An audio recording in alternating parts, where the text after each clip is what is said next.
Hey everybody, and welcome to the bullshit party. And in this one, we're going to be taking a close look at the new podium vehicle. This thing, the Maibatsu MonstroCiti. As always, we're going to be doing a 360 tour on the vehicle, give you its effects about it, going to the LS car meet, upgrading it, and by the end of the video, I'm going to be telling you if it's worth getting it or not. And with that, let's start off with the 360 tour I promised you, while I give you some facts about the vehicle. It was released about 2 years ago in the middle of 2023 with the San Andreas Mercenaries DLC. It costs $1.5 million in-game, believe it or not. It's an off-road vehicle, if you can believe it. This is the interactivity you can expect from it. That's a beautiful engine. More on that in just a little bit. And its real-world inspiration is the 1999 Mitsubishi Pajero Evolution, which is an awesome off-road machine.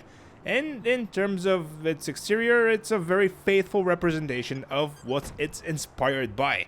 Now, let's jump in and look at how the interior looks, and more importantly, how does the vehicle sound? And, well, no surprises, it's based on a 30-year-old car almost, so...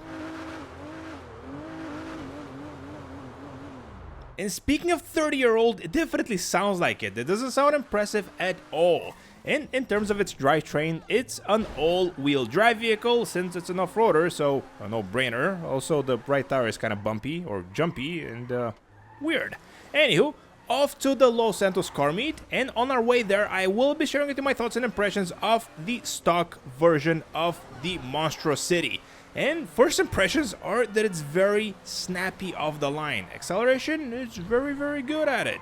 As you can see, it has this very cool, predictable way of handling itself, so even if you mess something up, a corner or something, you're going to be able to straighten out the vehicle probably 90% of the time if you're an expert at driving like I am. That was sarcasm, of course, please don't hate me in the comments. But in all seriousness, the vehicle is very good at handling, especially for its size. Even though it's a two-door vehicle, which means it can sit only a passenger and a driver, still, it's a very sizable, boxy vehicle.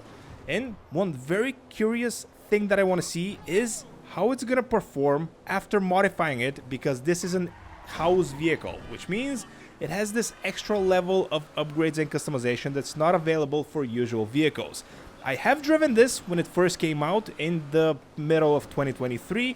I believe this was one of the first, I don't remember the name of it, Rockstar Car Club, GTA Car Club, something like that. It was their subscription service basically getting an upgrade, so it was including the vehicles. Anywho, I've driven this before. I have no idea of how it drives, so this is literally my first impressions of it. I remember nothing about the video that I did before.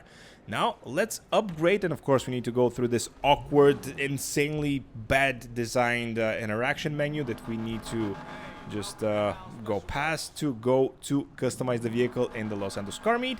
And of course, as I said before, this is an off-road vehicle, and here it is, the HSW upgrade. It's gonna cost us, wait for it, oh goody, it's over $1 million. And I don't know if you're noticing, but the brakes on this vehicle are horrible, were horrible, and are still horrible, because as you can see, the brakes are, oh, that's pathetic. The acceleration is, oh, okay, the acceleration is getting much better. Keep in mind that this vehicle, as I said before, off the line is very snappy. The top speed, it's not very good, but really the worst quality of the vehicle is that it's really lacking in brake ability. You probably saw that I basically had to make a turn to get into the Los Santos car meet. That's how bad the brakes were. Wasn't expecting it. Now let's upgrade, of course, all the performance up to the front, and now customization time. And of course, you know my motto, more lights, more better, so of course we're gonna go with the more lights. We are gonna go with the side exhausts, and all in all, I'm very happy that I'm seeing very good customization for a vehicle released in 2023, which probably was a kind of a dead year for GTA Online vehicles. Actually, probably 24 and technically 25 are as well, but more on that in future videos. For now, let's focus on this thing that was released, as I said, in the middle of 2023. Now, probably I'm gonna go with something minimalistic for the hood, because, I don't know, minimalism, even though this vehicle shouts, look at me. But, yeah, let's see, performance kits, survival, probably gonna go with the stock interior, just to keep everything a little bit fresher. Let's see, next one, we have the livery options, and here are all the liveries we can choose from for the vehicle. And of course we have several HSW vehicles liveries, because this has been already upgraded. The license plate, we're gonna go with the stylish yellow on black, just cause, well, I don't know, felt like it. We're gonna go with the red mud guards, because I do want to match them with the bullshit party logo that we're gonna be putting at the end of our stay at the Los Santos car meet. Hopefully, if it has that option. If it doesn't, it's a 1 out of 10 vehicle. Don't buy it, sell it, boycott it. It's horrible. But no, seriously, I really hope that it has it. Let's see. Next up on the customization front is the okay, cool, that's useless. Very weird that we were unable to remove the front license plate. The snorkel, you know that we're gonna be testing that by the end of the video. I'm always curious to see how snorkels perform. Usually they just fizzle out, and it's yeah, it's not very good. Let's see, the rear tire. Well, we can slam the vehicle to the ground for some reason. In case you're into that, I guess you can do that. I'm feeling kind of adventurous, so let's see what wheel customization we can do. And of course, this is an off-road vehicle, so yeah, let's go with the off-road tires and well, actually wheels. Let's see. Well, man, those look kind of off-roady for it. So let's go with those. The tires, of course, we're gonna go with the all-terrain tires, because you know that this vehicle is gonna be incredible off-road. Well, actually, you don't know it, but I'm just guessing here. It's gonna be very good off-road. Let's see. We can do a light smoke tint. Oh, and we can completely delete the rear windows. Interesting. So basically make it like a proper rally car.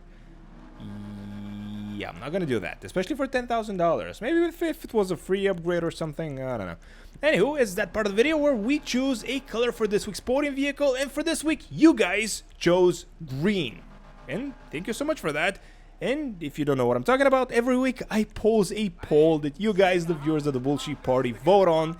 And in this video, we go with the color that got the most votes. And this week, as I said, it's grass green. Well, not grass green, but grass. And grass means green, and well, if you don't know, you don't know. And if you know, congratulations, you've been a subscriber for a while. And yeah, speaking of green, here are all the greens we can choose from. I gotta say, Chameleon, this is probably the only vehicle that I've seen so far in GT Online that doesn't look good in Chameleon colors. Let's see. Ooh, this is good though. The secondary color looks very good on it. Although I don't fancy spending $23,000 for the secondary color, but who knows? Maybe I'll go insane and just spend the money. But let's see what other budget options we have under the metallic banner. Well, let's see. Well, this is much more manageable.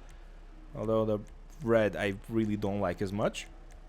I don't know what it is, but like chameleon colors are very, very good. Let's see. Black, yeah, I guess you can go wrong with black, so let's go with it. The crew emblem on the side of the vehicle, and well, only one thing that's left to do customization wise, and that's of course making sure the tires, well, actually the rims, the wheel color matches something, and that something is going to be the primary color of the vehicle. And with that, we are out of here, which is not true, because we are in the Los Santos car meet, which means 35 seconds of cutscenes and awkward button presses. I legitimately have no idea why Rockstar first did this in the first place, and secondly, didn't do anything about this horrible, awkward thing. Just look at it, the vehicle is just here. Okay, cool. Now, let's see, is it still an all-wheel drive vehicle? Oh, yes, definitely. As you can see, the tires are pretty much spinning even before I press the gas pedal. But, well, the gas, I don't know, trigger in this case. But as you can see, it's insanity. It almost feels like an electric vehicle. Just look at this. It spins all 4 tires as soon as you give it a little bit of gas. Very good, very impressive. I have to say this probably has to be the torquiest off-road vehicle that has been released in GT Online, at least to my knowledge, or at least to my PO, because I really don't look at graphs and charts and all that good stuff that I probably should, but I don't, because, you know, lazy. So, let's see. Well, yeah, the driving ability is kind of hindered by, well, moi. But all in all, I gotta say, well, we have 3 headlights. Kind of forgot to test the headlights as soon as we got out of Los Santos Customs. I really got excited from the rapid acceleration, and I did forget to test those, so whoops. But yeah, as you can see, very, very good. Brakes, I gotta say, they don't feel any better. They don't feel upgraded at all. Pretty much same horrible brakes. Everything else feels much, much, much better.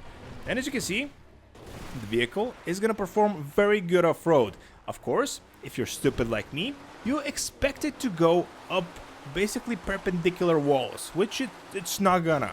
But if you give it a nice hill to go on, it's basically gonna perform that probably in a very good fashion. It's not gonna go on buildings though. Yeah, don't do that. Don't be me. Don't be like me. Let's see. Can we go on this? It's very flippy, which I don't know if it's a good or a bad thing, but it's a thing. So pretty much final thoughts and conclusion. Is the vehicle good? Yeah. Getting it for $1.5 million? I don't know about. I have no idea what I said about the vehicle when it was first released. Maybe I was kind of disappointed because it was part of the Rockstar Social Club or something like that. The subscription model, the Vinewood Car Club, I think that's what it's called. But yeah, I don't remember. Maybe watch that video. I'm gonna link it somewhere here. Thanks so much for watching. I really recommend getting this from free from the Lucky Wheel. Let's see if the snorkel works. So far, it does work. And, okay. And that was it. That was all she wrote. Get the vehicle. It's an awesome one. Probably the best off-roading vehicle that you can get for GT Online. Provided, of course, you have only one friend. Which for me, not a problem, because I don't even have that. Thanks so much for watching. Like, subscribe, and I will catch you all in the next one. And of course, we're gonna end with an explosion. Wow, that was very anticlimactic. Didn't even explode properly.